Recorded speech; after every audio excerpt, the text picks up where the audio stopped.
कितनी अजीब मंतक है ना हमारे दिमाग की कि हम समझौता चाहते हैं जब हम गलत होते हैं और हम इंसाफ चाहते हैं जब दूसरे गलत होते हैं। यकीन जानिए, हारना सीख लेंगे तो जीत रोती पीटती खुद ब खुद आपके पास पहुंच जाएगी। इंसान की इंसानियत तब खत्म होती है जब उसे दूसरों के दुखों पर हंसी आने लगे।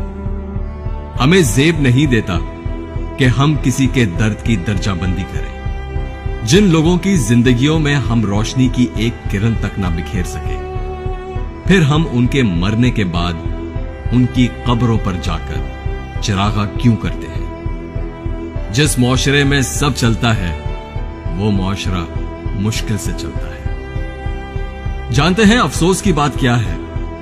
पड़ोसी के बच्चों की भूख और फाके से अनजान रहना, लेकिन उसकी बीवी और बेटी की हरकतों से वाकिफ रहना हमारे मुआशरे का पसंदीदा मशगला है। इंसान को अच्छी सोच पर वो इनाम मिलता है जो उसे अच्छे अमाल पर भी नहीं मिलता।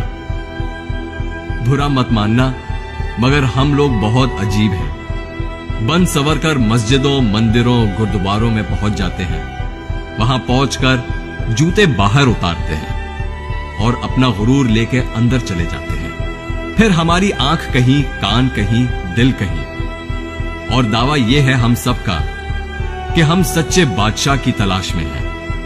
ऐसी इबादतों से रब थोड़ी मिलता है। सारा खेल तो एक सांस का है, वो सांस जिसमें कोई ख्वाहिश ना हो, कोई लालच ना हो, वो सांस जिसमें तेरी जात भी ना हो। तब हमारा रब पर्दा हटा देगा।